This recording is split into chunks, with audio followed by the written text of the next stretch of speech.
ये श्रवण कुमार की कहानी आपने पहले भी सुनी होगी, अगर नहीं सुनी है तो आप सुन सकते हैं। श्रवण कुमार एक आदर्श पुत्र थे। माता पिता की सेवा करना, उनकी आज्ञा का पालन करना, उनकी इच्छा पूर्ति करना ही श्रवण कुमार का धर्म था। उनके माता पिता बूढ़े, अंधे और कमज़ोर थे। एक बार उनके माता पिता ने तीर्थ यात्रा करने की इच्छा जताई तो श्रवण कुमार ने इसके लिए खुशी खुशी एक कावड़ तैयार की। उसने एक पलड़े में माँ और दूसरी तरफ पिता को बिठाया और तीर्थ यात्रा के लिए चल पड़े। रास्ते में एक जंगल से गुजरते हुए श्रवण के माता पिता को प्यास लगी। तब श्रवण ने कावड़ को एक पेड़ के नीचे रख दिया और घड़ा लेकर पानी की तलाश करने लगे। कुछ दूर जाने के बाद उन्हें एक नदी मिली। श्रवण ने तुरंत बहते नदी में घड़ा डुबोया, जिससे बुड़बुड़ की आवाज़ हुई। उसी समय उस स्थान पर राजा दशरथ भी शिकार खेलते हुए एक हिरण का पीछा कर रहे थे।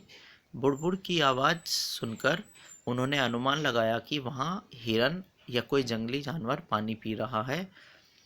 उन्होंने आवाज़ के सहारे शिकार करने में महारत हासिल थी, अतः उन्होंने बिना समझे बूझे आवाज़ की दिशा में तीर छोड़ दिया, जिसने श्रवण को बीन दिया। जब राजा दशरथ ने हिरण की जगह एक इंसान की चीख सुनाई दी तो वे दौड़ते हुए उस स्थान पर आए जहां उन्होंने रक्त से सने हुए श्रवण को देखा। उनका हृदय कांप उठा, वे व्याकुल हो गए। उन्होंने बड़े दुख के साथ श्रवण से उसका परिचय पूछा तो जाना कि श्रवण अपने अंधे माता पिता के साथ इस नदी से पानी लेने आए थे। आखिरी सांसें लेते हुए श्रवण ने राजा दशरथ से विनती की, आप मेरे प्यासे माता पिता को पानी पिला दीजिए। मेरी अवस्था के बारे में उन्हें कुछ मत बताइएगा, वरना वे जीवित नहीं बचेंगे। यह कहते हुए श्रवण कुमार ने अपने प्राण त्याग दिए। अपने गलत अनुमान के कारण हुई दुर्घटना से राजा दशरथ बड़े दुखी हुए।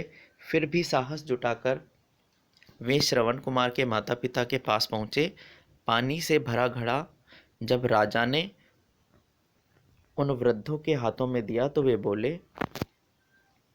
क्या बात है पुत्र, आज तुम हमसे बात क्यों नहीं कर रहे हो?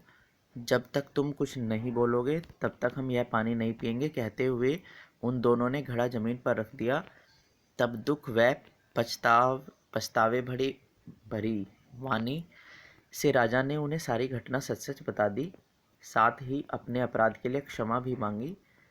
अपने इकलौते पुत्र की मृत्यु का समाचार सुनकर श्रवण के माता पिता पुत्र वियोग में तड़प उठे और विलाप करते हुए उन्होंने राजा दशरथ को श्राप दिया, हे राजन, अपने पुत्र के वियोग में जैसे हम अपने प्राणों का त्याग कर रहे हैं, इसी प्रकार एक दिन तुम भी अपने पुत्र के वियोग में अपने प्राणों को त्याग करोगे। श्राप देकर उन्होंने अपने प्राण त्याग दिए। इस चैनल पर आपको इसी तरह की कहानियाँ, इतनी छोटे छोटे प्रसंग जो रामायण, महाभारत या किसी भी ऐतिहासिक कहानी से संबंधित जो छोटे छोटे किस्से कहानियाँ हैं, वो ढूंढ ढूंढ कर इसी तरह छोटे छोटे हिस्सों में सुनाए जाएंगे।